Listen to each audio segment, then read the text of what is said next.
So we'll start by introducing the notion of least upper bound. But in order to do that, we need to define what is a bound. This would correspond to definition 1.3.1, except that we're not talking about R, as in that definition, because R doesn't exist for us yet. But let's say that we have a set A contained in some set, which we're going to denote R, but calligraphic R. That is an order set.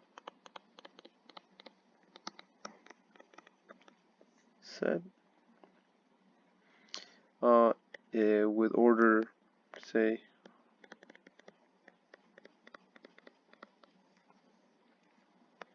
denoted by this.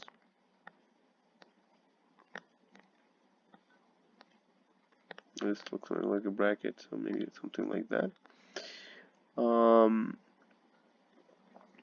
So we have a set A, subset of an order set R, and we say that it is bounded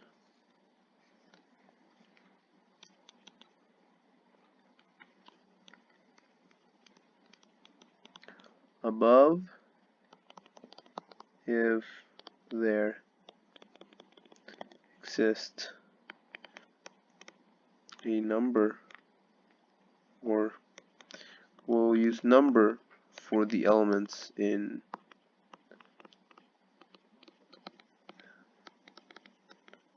this calligraphic R.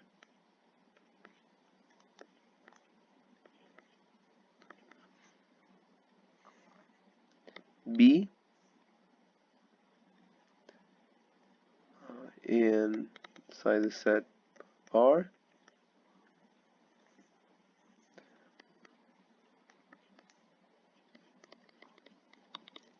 such that A is less than or equal. That's the order. Here we're trying to assume, we're trying to we're considering the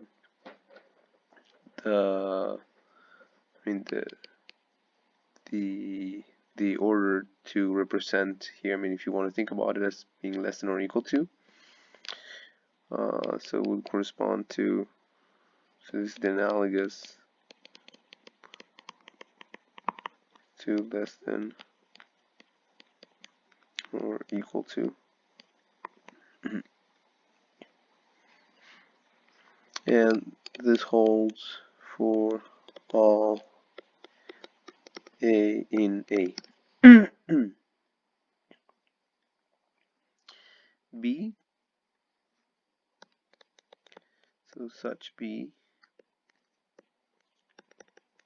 is called an upper bound.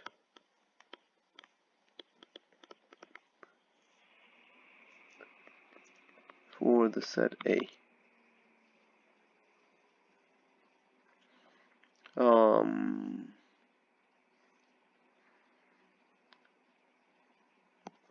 One can similarly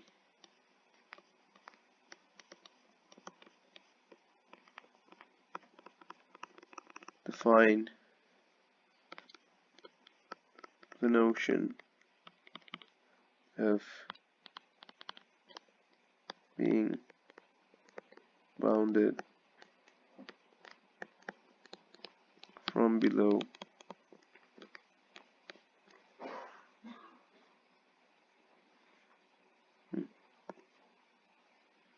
so this should make an observation. So I can similarly define, it's in the natural way, we can define the notion of being bounded from below. And now, what is the least upper bound? This would correspond to the definition 1.3.2 in the book. Again, except that we're considering a more general setting because the real numbers don't exist.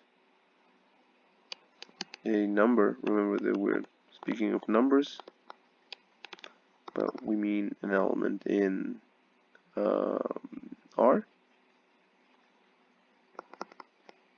in calligraphic R. S is the least upper bound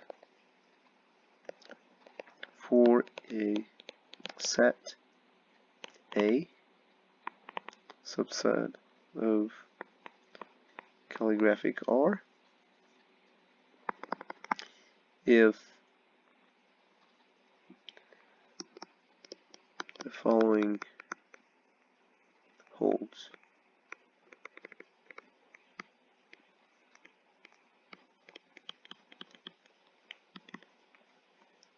There are two conditions that need to be satisfied. Of course, if it's the least upper bound, it has to be an upper bound, it has to be the least in some sense of them all. So first of all, S is an upper bound.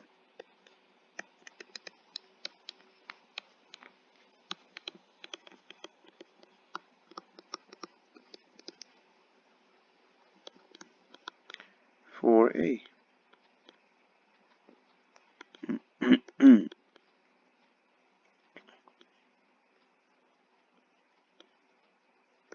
For the set A. And the second property is that if you have any other upper bound, that it must be greater than or equal to S. So if B is any upper bound for A,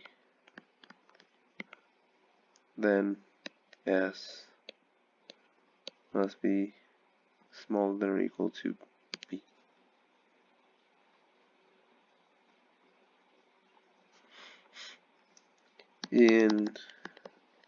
So another observation, so in the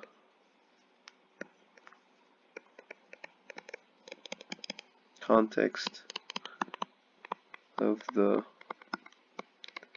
real numbers, once we'll have constructed them, at least upper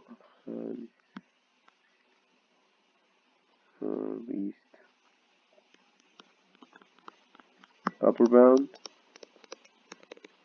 is referred to as called a supremum.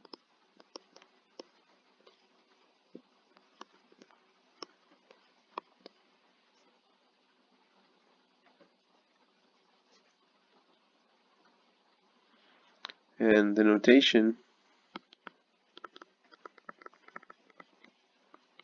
S is equal to the supremum of A.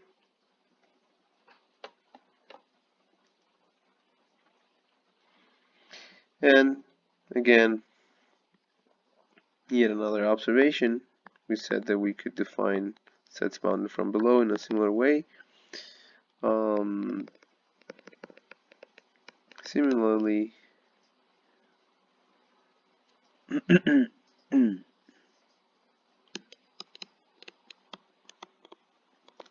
greatest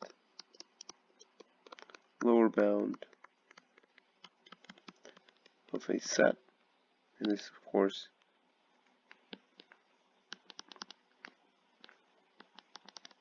in the case it exists,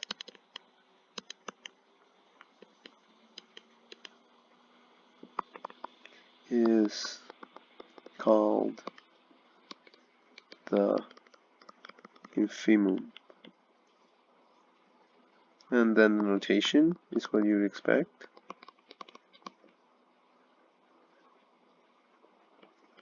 Here L stands for amount, so it's saying femum.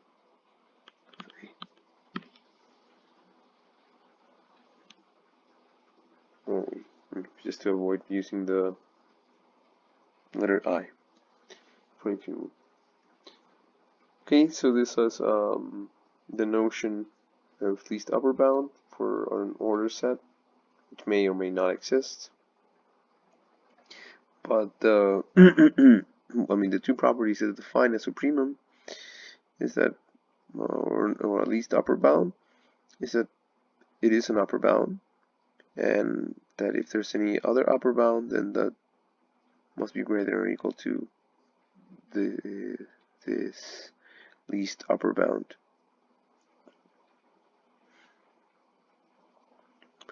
Okay. Now let's see if we understand what a supremum is and why it is.